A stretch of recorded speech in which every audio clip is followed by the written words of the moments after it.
Et pour en parler, nous avons avec nous professeur Moustapha Mikidash, expert en économie. Bonjour professeur. Bonjour. Alors professeur, comment vous expliquez cette hausse des prix du pétrole en dépit d'une situation géopolitique très compliquée? Eh ben, précisément parce que déjà sur il y a eu donc le premier aspect, c'est les aspects du sous-investissement dans les pays de l'OPEP et les pays non OPEP. Donc et cela donc peut se trouver dans le fait que sur les 400 000 barils jour, en fait,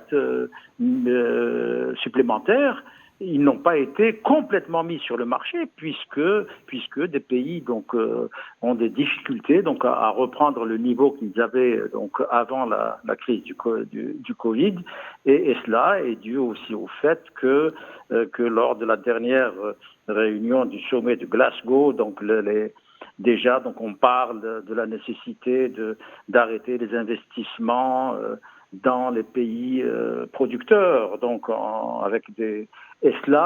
tout ça donc a créé donc une situation où les investissements dans le secteur pétrolier et gazier n'ont pas repris suffisamment. Ça c'est un premier aspect. Et donc la production. Et il y a aussi le fait que donc ce qui se passe donc en Crimée a un impact parce que la Russie et je vous le rappelle avec l'Arabie Saoudite dans l'OPEP+, les deux plus grands producteurs avec 10 millions de barils jour. Il faut savoir par ailleurs que les achats européens de gaz russe représentent 43% du total de leurs achats et l'achat de pétrole de 20%, ce qui fait que s'il y a donc des sanctions, donc ces quantités risquent également de disparaître du marché. Et ça a donc un impact sur la hausse des prix qui a atteint pour le baril de Brent 88,85 $, vous l'avez rappelé tout à l'heure. Donc, et ça, c'est pas donc on est dans une situation donc où les prévisions restent difficiles à faire compte tenu de ces évolutions géopolitiques non maîtrisées.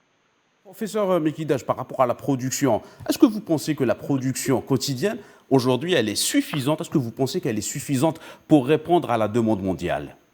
Je pense que l'OPEP plus donc a été très prudente. Donc très prudente parce que d'abord il y a donc l'apparition de l'Omicron qui était donc susceptible d'avoir un impact sur la demande mondiale avec et ça finalement cet impact est estimé moins grave même s'il est massif. Mais donc la demande mondiale n'a pas reculé, ce qui fait que donc l'OPEP aura à examiner dans ses prochaines sessions la nécessité d'augmenter donc ces 400 000 barils jour qui restent à l'évidence insuffisantes. Vous voyez donc ce qui se passe pour le gaz a eu un impact aussi sur la demande pétrolière puisque donc c'est une énergie si vous voulez, de compensation. Le gaz, le pétrole devient une énergie de compensation, notamment en Europe. Alors ça reste encore, ça pousse à la hausse. Donc JP Morgan, je vous le rappelle, a prévu pour 2022 un baril à $125 et en 2023 à 150. Donc on n'y est pas encore, mais si vous voulez, cette situation aussi à mon avis, donc arrange aussi les États-Unis d'Amérique qui vont revenir sur les gaz de schiste pour pouvoir couvrir les éventuelles défaillances en matière d'offres gazières et pétrolières de la Russie, gazières surtout par le GNL des gaz de schiste. Donc, mais là aussi, donc une partie, si vous voulez, des producteurs a été balayée par la crise du Covid avec le fait que les prix sont descendus de façon très basse. Très bien. Merci beaucoup, Dr Moustapha Mikidash. Donc, il y a un certain nombre d'éléments qu'il va falloir donc remettre en perspective et je pense que c'est un chantier qui a été déjà ouvert par l'OPEP et l'OPEP+. Très bien. Merci infiniment pour ces explications. Moustapha Mikidash, expert en économie. Mais mon nom, c'est Mikidash avec un E et non pas avec un I. Mikidash. Voilà. Merci beaucoup, Moustapha Mikidash. Merci beaucoup.